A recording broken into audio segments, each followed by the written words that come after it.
This is Cast of Wonders, the fiction podcast for young adults featuring stories of the fantastic. Welcome. Episode 147 for November 23rd, 2014. Welcome back to part 2 of Rick Kennett's 30 Minutes for New Hell. Fans of the character may be wondering where this tale fits in with Cy's previous adventures. Rick tells us it's right at the end. Cy is now 18 and has the temporary rank of captain. Let's get back to the story. We've a tale to tell.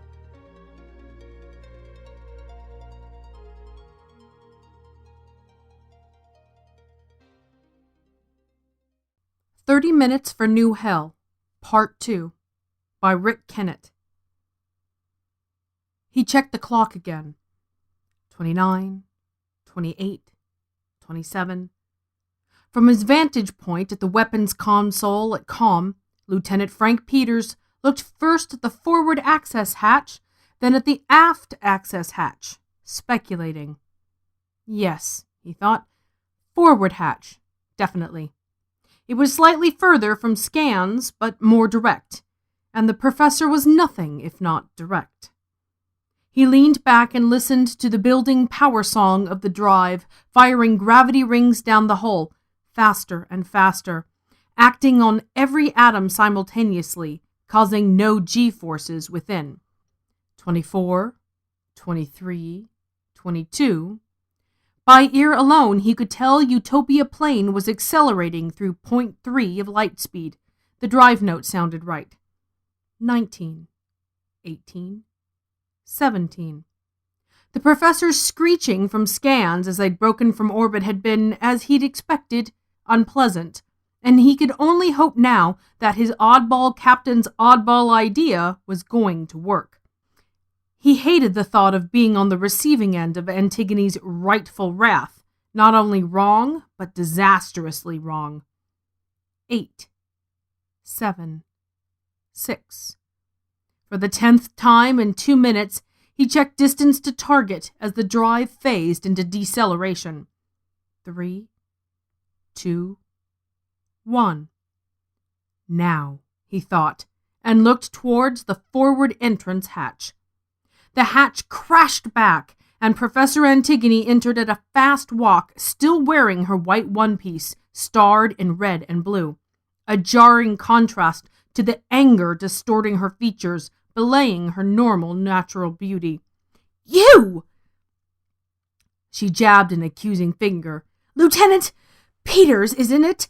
The one with the overstrong aftershave. What do you think you're doing, leaving orbit before the mission's completed? I'm in charge here, not that girl. What idiotic stunt is that prodigy of a test tube trying to pull?" Frank opened his mouth, then shut it again. Having implemented Cy's navigational program and given the torpedo flat their orders, he couldn't honestly say idiotic stunt wasn't exactly what it was. "Well," said Antigone, eyes narrowing, "what are you doing?" "Shouldn't you be asking me that?" said Cy, coming in through the hatch behind him. "I am the captain." Professor Petra stepped back in surprise. Cy was now attired in her formal uniform, dark blue slacks flared over boots, and a tunic sporting a diagonal of silver buttons and a high collar, complemented with a short and severe ponytail and a single gold earring of linked female symbols glittering in her right globe. She moved with cool authority to her place at the repeater screens. She sat. She crossed her legs. "Range to target?" 3 million, ma'am, Frank Peters reported, "and closing." Antigone approached the captain, took in her attire, the straight, formal lines, high collar, and gleaming silver buttons, and said, "Why," she said, "what? You—" and stopped dead, unable to say more. Cy regarded the professor in an imperious manner. "White suits you, Antigone," she said, very demure. "Mr. Peters, double-check the safeties on the torp. I don't want it coming back on us." "Aye, aye, ma'am," said Frank at weapons. "You plan to interfere, don't you?" Antigone practically hissed. Sai, recalibrating the rangefinder, said, "How could we? We're now entering the fringes of the asteroid belt of this system, several million kilometers spaceward of New Hell." "Why?" Antigone Petra, Terran professor of xenology, dressed in white and face going red, glared about so that all personnel quickly returned their attention to panels and screens, pretending they hadn't been staring. "Why have you removed us from our lawful place? What gives you the right to interfere with and countermand my project?" "2 words, Antigone. My ship." "I don't know what you think you're doing, but then I'll tell you what I'm doing," said Sai, checking monitor screens and meters. "I'm about to spit in the eye of fate and play goddess. The implications could be monstrous. As monstrous as what you would have happen? Let the douche bake or choke in the dark heart of a dust storm? Good God, woman, stop thinking of them as possibilities. They're living individuals, not ants in an ant farm to be studied." The words came out hard and angry, perhaps more hard and angry than she meant. "Scans, calm. Stand by to track." "Standing by, ma'am."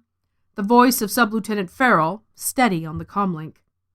Central on several screens, a single twinkling star grew larger still, and took on a shifting, irregular shape, now a tumbling diamond, now a shining pebble, and rolling and rolling. "Asteroid AQ-347, according to the catalog drawn up by your own xenology section," said Sai. "It took me several minutes of computer time to find a nickel-iron job of just the right size and mass in just the right place." She checked the range meter, its numbers spinning down and down. "Maneuvering! Speed up decel another 50G. The drive wailed in deceleration like a banshee forewarning of death.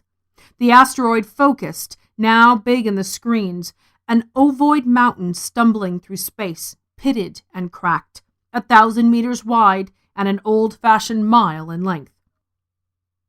"Mr. Peters." Captain Saida Gertch hesitated an instant, then said what she'd always wanted to say. "Engage! Engage! Engage!" A single neutron torpedo spat from Utopia Plane. The ship immediately curved away to starboard, gravity rings inwardly turning, flickering down the hull, and polarizing starlight rainbows in her wake. Scans reported, "Warhead is armed, torpedo running true. Detonation? Now!" For 5 dragging seconds, the time it took for light to span the distance, nothing happened. Then several screens flared white an instant before space darkened again, having marked for an incandescent second the death of the monolith that had rolled its orbit for 1 billion years. Sai's face lit with childish excitement. She hunched her shoulders and gave a squeal of glee, for a moment acting like the teenager she was rarely allowed to be. Scans reported, "High gamma static reading. No clear fix yet." Clear! Clear! Sai thought. I need to know. I need to track them. Oh, God, I hope I haven't vaporized it. "Vandal!" Sai turned with surprise. "Vandal?" In the excitement, she'd forgotten the professor practically standing at her elbow. A retort leapt to her tongue and was quickly bitten back. She looked at Antigone, her smooth features and blonde hair somehow accented by her seething anger. Almost without thinking, Sai said, "When I was 14, I had a boyfriend. Yes, a boyfriend, who told me once that I was so beautiful when I was officious. How officious you are right now, Antigone." Sai smiled a quiet, meaningful smile at the other woman. Antigone flinched with offense and shock. "You're insane!" "Oh, I hope so," said Sai. "I hope I'm utterly certifiable." The professor stormed out. To her cabin, the captain's cabin actually, to brood, to scans to find support among her team, to communications to report this insolent Martian to Sectorcom. Sai didn't know and didn't care. Antigone could play her games. Sai was about to play her own. And yet there was Frank Peters gazing after Antigone's retreating figure, an attractive figure, with a distinct look of regret, and Sai couldn't honestly say she didn't feel the same. She folded down her collar. She hated high collars. They always scratched. Engineering, comm, cut drive. Stand by to follow primary tracking input. Utopia plane glided, sweeping through a 1,000,000-click arc, curving back towards the swiftly spreading semicircle scatter of outraged nickel-iron boulders, all slag-edged and hot, now boosted by a nuclear hammer blow to approximately 3% of light speed. Comm, scans, target found, throwing it to you for approval. The hollow of an asteroid fragment appeared, irregular, potato-shaped, around 200 meters on its long axis. Data text and the orbital path graph presented with the image showed its trajectory would need only small amounts of modification. I think the correct expression here, said Frank, is bingo. Is it? Asked Sai, puzzled by the unfamiliar term. She'd never played a game of chance that had not involved whole worlds and the power to destroy them. Target approved. The ship moved in behind the fragment, closing. Comm, scans. Secondary tracking has computed the orbits of all fragments larger than 2 meters. None pose a threat to the Douge homeworld. How far ahead did you plot? Sai asked. 150 years, ma'am. 150 years from now, and the Douge should be able to take care of any incoming rocks for themselves. At any rate, today we give them that chance. Too bad we couldn't just laser off a piece, said Frank. Be safer. Be easier. Be less chancy, too, said Sai. But then it wouldn't have added the velocity given to it by the detonation, and right now we need speed above all else. Besides, she said, breaking into an evil grin, little Silene like big booms. Little Silene soon gonna get that in spades. The lightning flickered, the hollow blurred and shimmered. An energy-hungry operation. Fields of gravity were being generated 1,000 kilometers away, to the left, to the right, balancing the rock on its course. It swayed and twitched, falling a half-degree towards one field of several G, checked and countered by a flash field opposite, the whole oscillating in weird time to the flickering of the lights and the shaking of the image. Aldrin said he thought his ship was shadowed by an alien craft, mused Frank. What? Said Sai, caught off guard by the sudden remark. Aldrin, Buzz Aldrin. He was part of the first landing on Earth's moon, Apollo 11. He once said he and Collins and Armstrong spotted what they thought might be an alien ship following them as they were headed for their moon in 1969. Oh, ancient history. Sorry, Frank, not very good at that. The small amount of history my hatchment pod was taught usually concerned death and destruction on a grand scale. Midway, Jutland, uplifting things like that. And did the human civilization fall after Buzz Aldrin revealed all this? Not that I recall. Damn, huh? The lighting and the hollow image steadied with only the occasional flicker and blur. Major course corrections on the fragment was complete. It would soon be too late to do anything but minor trimming. Engineering was still applying a gravity field behind the rock to decelerate it, but it was now steady and constant. Sai said, Ms. Hong, are we still monitoring Doge radio traffic? No, ma'am. Comtech Ingrid Hong's face on the comlink screen no longer had an expression grim and sad. Now she practically beamed. Professor Petra shut down operations and scans some minutes ago when the signals began to seriously redshift due to the Doppler effect. By what I hear, she turned her head a moment to hide a lurking smirk. By what I hear, the professor was in quite a state. Goodness! It was too bad, Sai reflected, that they'd lost contact with the Douge radio traffic. She'd wanted to hear their hopelessness, their goodbyes and farewells to loved ones, their prayers and death anthems, so as to give her a target to smash. It pleased her to think that the Douge, despairing and facing imminent death, little suspected the incredible forces hurtling through the cosmos to their salvation, that on their behalf a monolith had been exploded from its eternal orbit and orders defied. Perhaps Antigone was right. Maybe she did have a goddess complex. Perhaps Frank Peters was right too. Maybe she was doing this for herself. Because right now, it felt so good to wield such power. The disk of new hell grew bigger, redder, more defined. With its drive humming and smooth deceleration, Utopia Plane fell towards the planet with the asteroid fragment only 100 kilometers ahead. "When do you want to pull away?" asked Frank, slotting his chair across to astrogation. "Don't worry, I have it preset," said Cy, voice tense. "Maneuvering, get us back behind that rock, and close up another 80K. Frank, sound collision." "Captain?" he said, unconscious of his return to formality.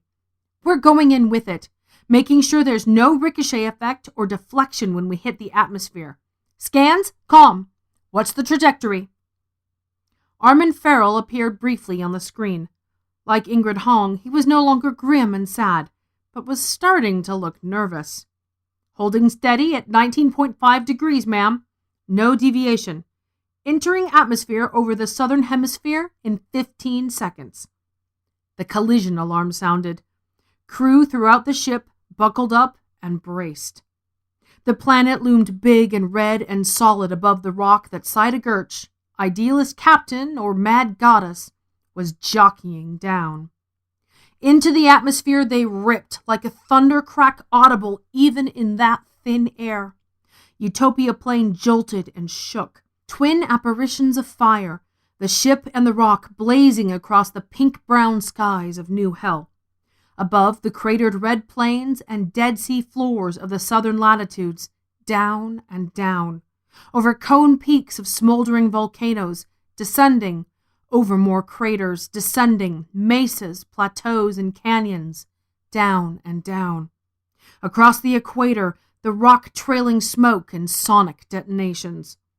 The storm front came into sight on the northern horizon, a vast tsunami of foaming red dust engulfing the landscape. As the final seconds slipped away, Cy became aware of a peculiar sound from somewhere undetermined. What is it? Where was it coming from? Part of her mind obsessed with trying to identify it. A silvery trilling, musical and glittering. Now they were over the desert with the storm immediately ahead.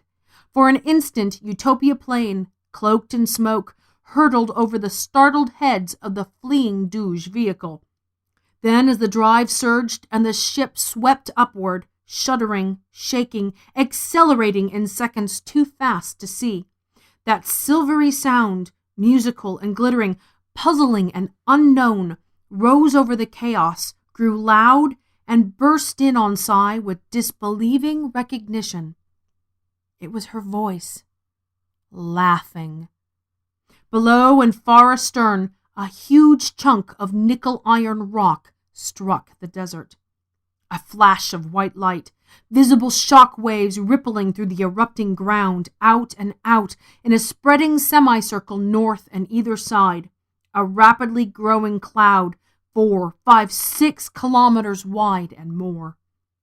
Utopia Plane powered back into space, swinging into the out and up on its drive, singing. Saida Gertsch unbuckled, leapt to her feet, and grabbed Frank Peters with both arms. "We did it!"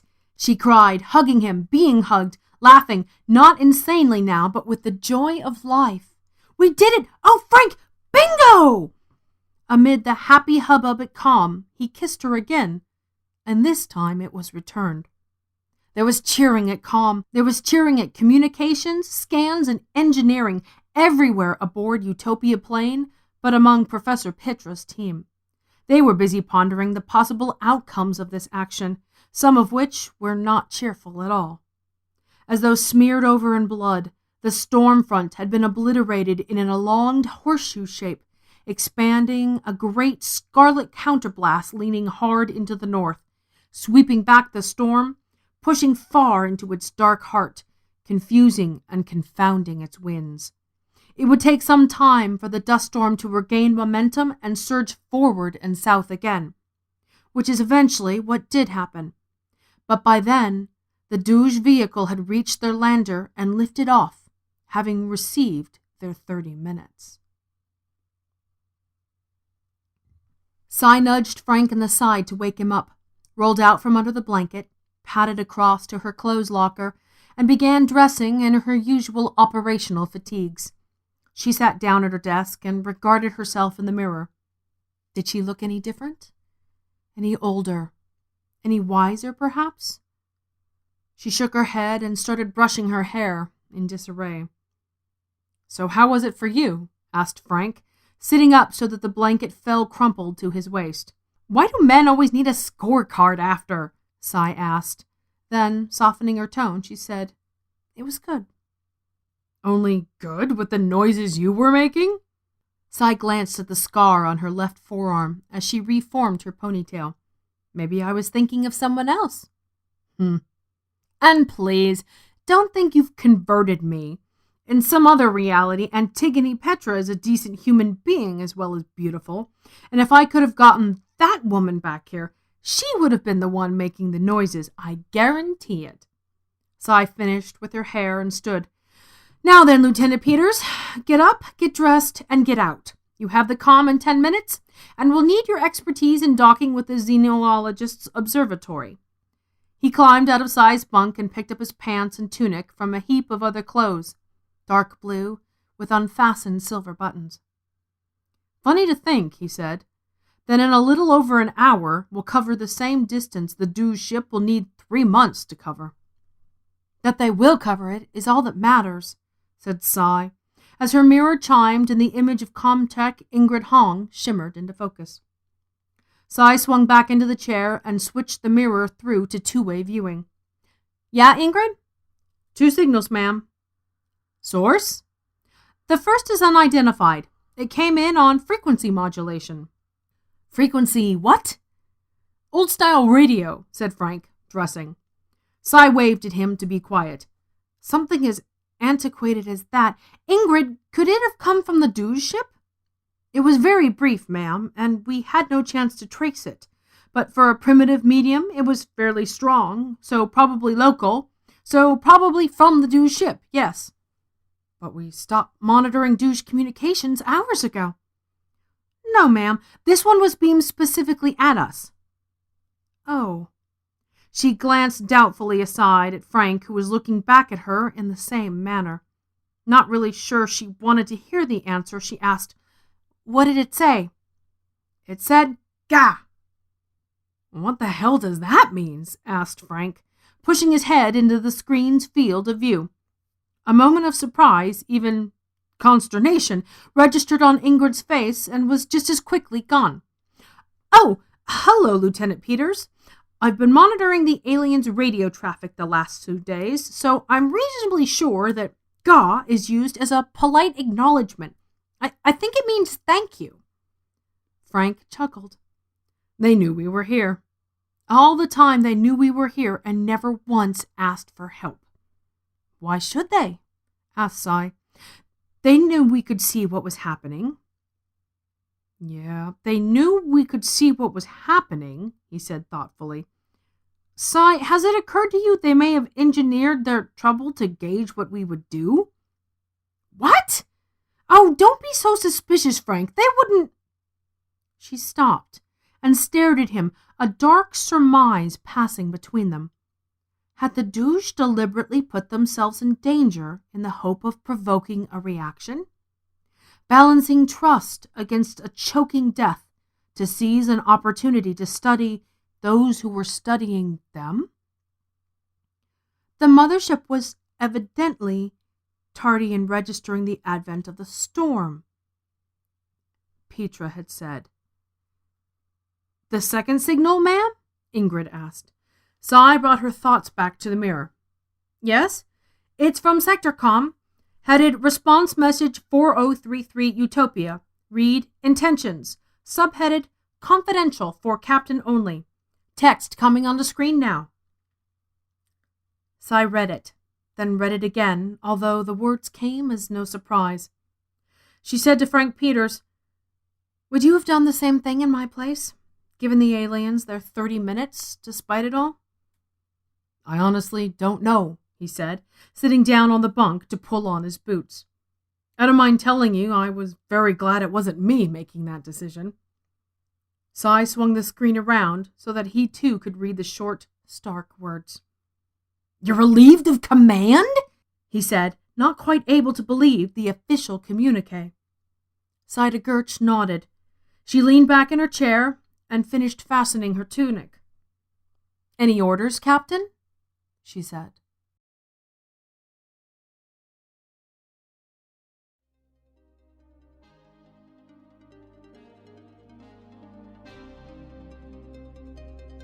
"30 Minutes for New Hell" was inspired by Space Odyssey: Voyage to the Planets, a 2004 speculative documentary about a tour of our solar system by a crew of 5 aboard the spaceship Pegasus, their various planetary landings, adventures, and mishaps. It occurred to Rick that if aliens really are studying us, this interplanetary tour of ours would be of particular interest to them. But would they risk culture shock with humanity and break cover to help if disaster struck? Then Rick turned the whole thing around and had the humans secretly watching aliens taking their first steps into space. Rick hasn't decided yet whether to write more adventures about Cy later in her life. He says he can see her obtaining the rank of admiral by the time she's either 21 or 103. She can be quite headstrong at times and ready to disobey orders if she thinks she knows better, New Hell, he says, being a prime example. But it's an attitude that does not bode well for her advancement in any military-based organization, despite her genetic enhancements. There's also Cy's mental instability. Deep down, and sometimes not so deep down, Cy resents being brought into existence as a piece of biological ordnance, which in turn makes her attitude very polar. She both loves and hates what she does. All in all, Saida Gertsch is not a well-adjusted individual, and most of her stories end in either tragedy or Pyrrhic victories. Join us next week for Shimmer by Amanda Davis. If you've enjoyed the story, then please lend a hand in supporting podcast fiction. Leave us and this story a review on Facebook or iTunes and share the episode with others. We're on Twitter as @CastOfWonders. And please consider a donation via the PayPal links available on our site. We use all of our donations to purchase stories and to bring them to you week after week. Cast of Wonders is a production of Wolfsbane Publishing and is brought to you by the creative team of Barry J. Northern, our publisher and artist. Alan Sale is our audio producer. And I remain, as always, your humble editor and host, Marguerite Kenner. Our episodes are released under a Creative Commons Attribution, Non-Commercial, No Derivatives license. Share it all you like, but no changes. And our theme, Appeal to Heavens, is by Alexei Nov from MusicAlley.com. Thanks for listening.